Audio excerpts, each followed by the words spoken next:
The long silence.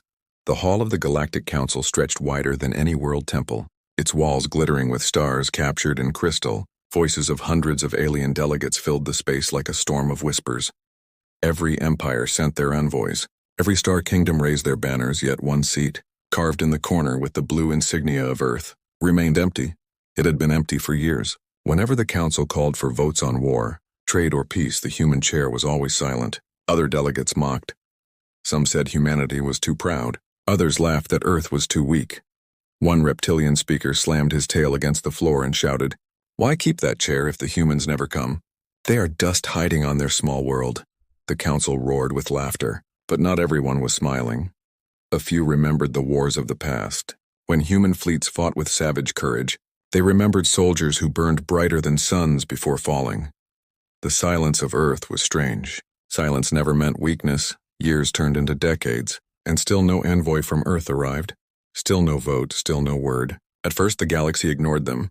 Then the galaxy mocked them, but slowly, whispers began to spread. A merchant caravan passing near the Sol system swore they saw heavy traffic around the asteroid belt, huge shadows moving slowly across the void. Others claimed entire moons had been hollowed out, forged into machines of war. The Council dismissed these as lies. Humans cannot build such things, they barely survived the last war, one insectoid delegate hissed. But there were missing ships. Small scout vessels sent near human borders never returned, their last signals cut in mid-word. One broadcast ended with a scream, then only static.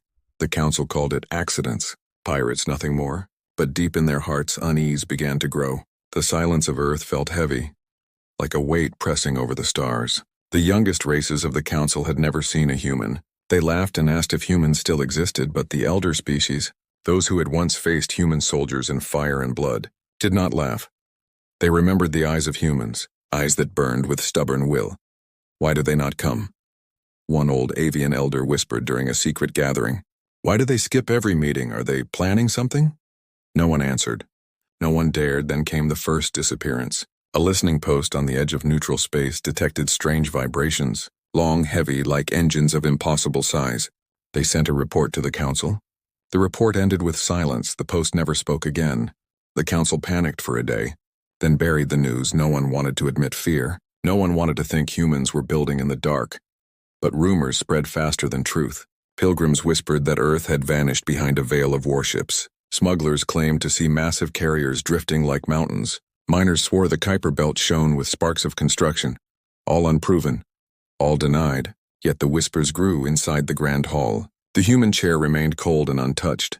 Dust gathering where no voice rose. Every meeting began with mocking laughter at the empty seat. Yet behind the laughter, every eye flicked toward it, as if expecting someone to walk in. As if fearing what would happen if someone finally did. The silence of Earth became louder than words in secret. A few Council spies tried to infiltrate Sol system. None returned. Their transmitters sent only broken fragments. One message repeated the same line before fading into static. They are watching us. They are not sleeping, they are, and then nothing. The galaxy trembled at shadows it could not see, but pride blinded the Council. They told themselves humanity was finished.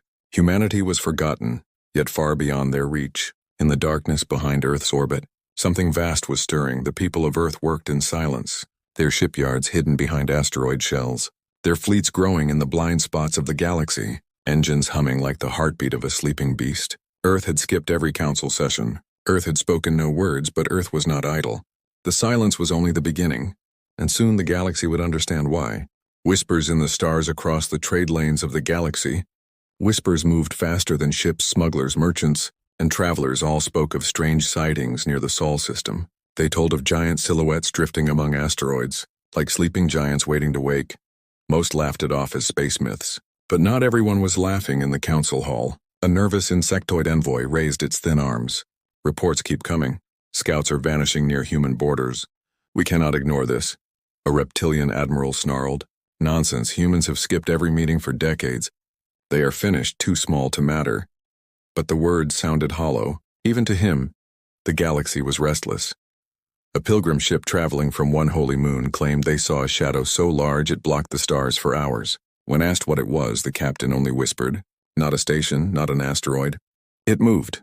The Council laughed at the story, but deep down fear grew sharper. Alien merchants crossing near Jupiter's orbit spoke of blinking lights hidden under asteroid shells, massive construction yards hidden from sensors. One claimed to see an entire moon's crust slide open like a door, revealing steel hidden inside.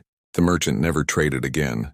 His ship vanished days later. The fear became a poison spreading across empires on the outer rim. A small outpost detected unusual energy readings. They were steady, rhythmic like the breathing of some vast machine. Scientists listened for hours, recording the pulses.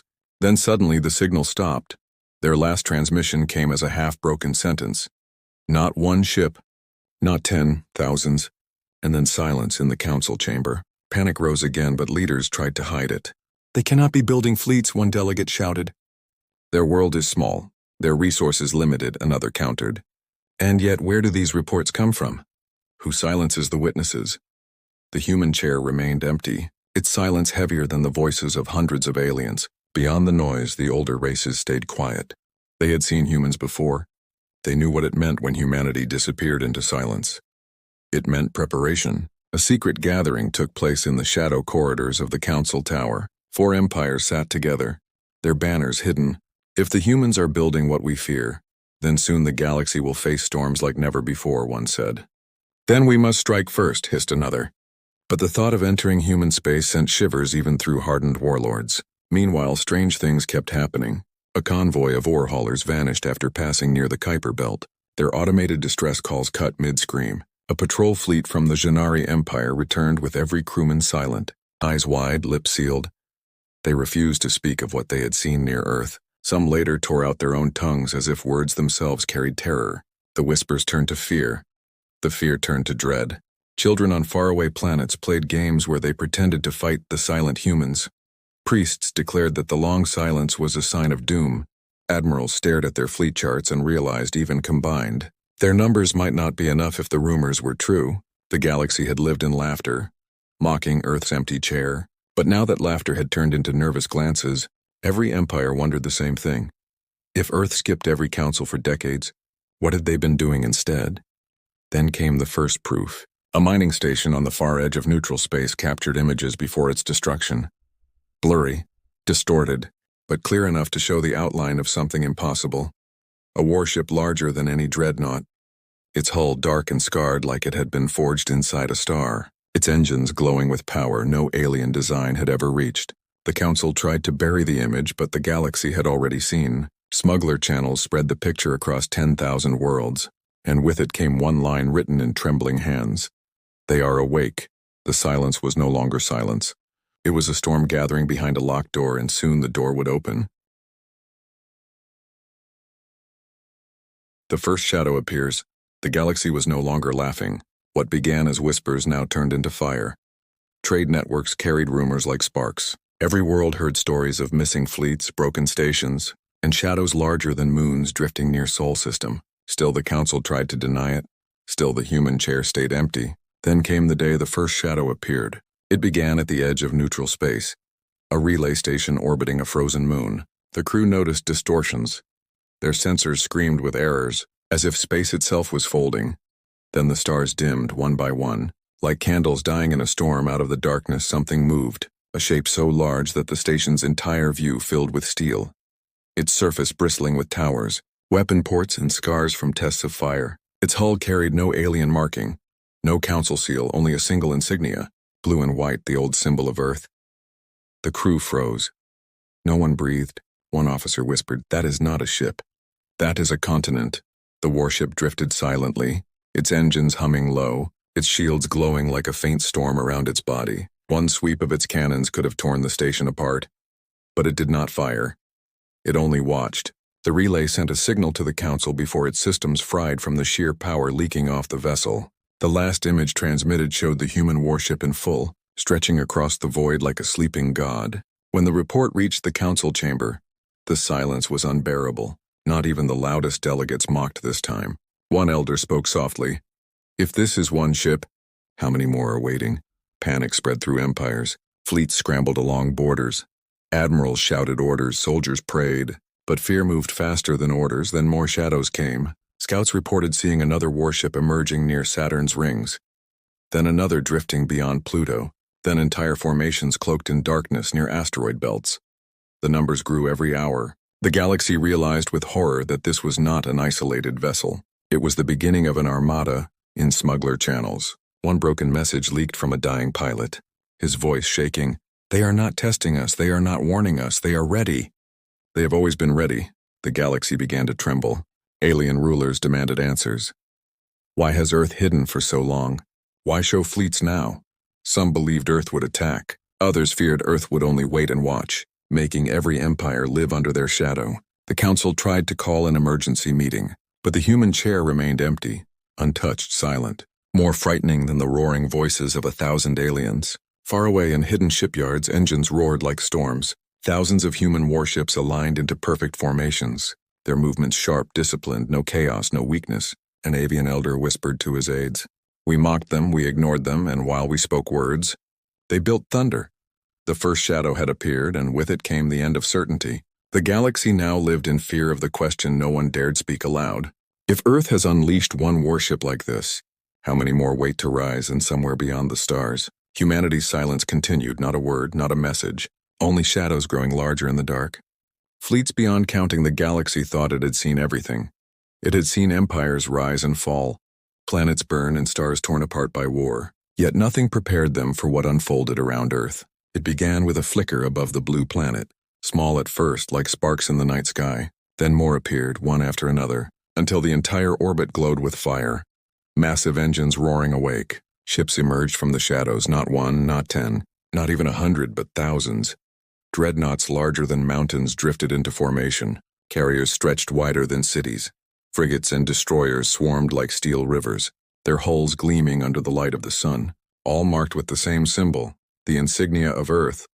From hidden shipyards inside asteroids, more ships launched, their engines igniting like new stars.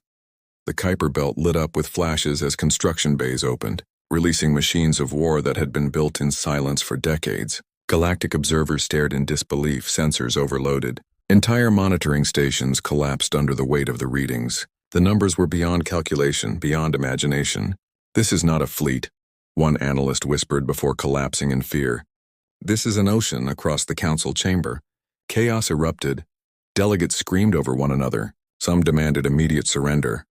Others shouted for preemptive war, but none could hide the terror in their voices. On border worlds, civilians gathered outside at night, staring up at the sky, watching live broadcasts of the endless Armada. Prayers filled the air not for victory but for survival. The fleets moved with terrifying precision. No hesitation, no chaos. Every ship aligned as if pulled by one mind. They did not fire, they did not speak, they only drifted, waiting. Then came the most chilling moment. From deep space beyond Pluto, a single formation emerged. 20 Titans side by side, each dwarfing even the largest alien dreadnoughts. Their weapons arrays glowing faintly, their shields shimmering like waves. These were not ships of defense. These were ships built to end wars before they began. A silence spread through the galaxy. Even the loudest voices of arrogance fell quiet. The question grew heavier in every heart.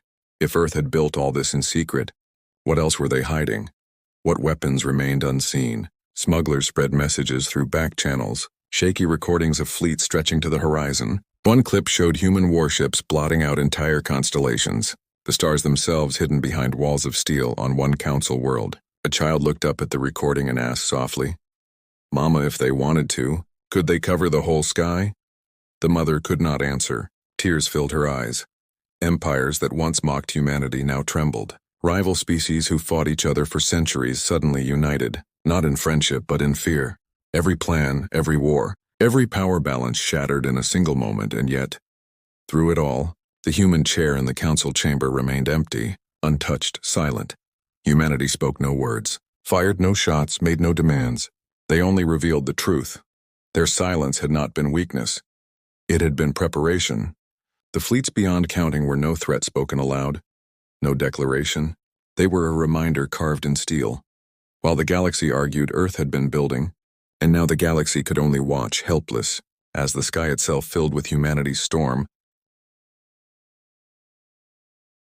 The council trembles. The council chamber had never known silence like this. Once it was filled with shouting voices, roaring arguments, banners waving high, but now even the strongest empires sat frozen, every delegate staring at the glowing screens above. The images showed Earth's fleets, endless and uncountable, orbiting in perfect formations, dreadnoughts lined like walls of steel, carriers drifting like moving continents, destroyers swarming like rivers of fire. The galaxy's sky had been swallowed. Some delegates shook with rage, others with fear, but none dared raise their voices. An insectoid speaker whispered, "If they move, if they fire once, the galaxy will be ash." A reptilian warlord who once mocked humanity clenched his claws so tightly that blood dripped. He had fought countless wars, but even he could not imagine a defense against this storm. The old avian elder lowered his head, feathers trembling. We laughed at their empty chair, but their silence was never weakness, it was a warning. Rumors of collapse spread fast. Border empires already prepared surrender letters. Trade alliances broke apart in panic. Entire planets rioted under the weight of fear. Still, humanity said nothing. The human fleets did not cross borders, did not fire, did not send threats, they only waited. Their presence more terrifying than any weapon. The council called for emergency votes. Desperation thick in the air. "We must contact them. We must beg for dialogue," one shouted. Another screamed, "No, if we speak, we show fear." And fear is death, yet even as they argued, all eyes turned again and again to the empty human chair. Then, without warning, the lights of the chamber flickered. Screens turned black, every banner dimmed. A single image appeared in the center of the chamber. A human face. Calm, silent, watching. The delegates gasped. Some fell from their seats, others clutched their chests. For decades, no human had set foot in the council. But now, one envoy stood before them. His uniform plain, his voice steady, he did not roar. He did not threaten, he spoke only one line. "We skipped your words because we were building our voice." The words echoed through the chamber like thunder. Not loud, but unstoppable. Every delegate froze. Every empire realized the truth. Humanity had no need for debates, no need for council votes, their fleets were their voice. Their silence had been their declaration in that moment. The galaxy understood. The balance of power was broken, the old order was over, and Earth now spoke in a language the galaxy could never ignore. Above the stars, fleets beyond counting drifted in silence, their weapons cold, their engines waiting. The galaxy trembled and humanity only watched.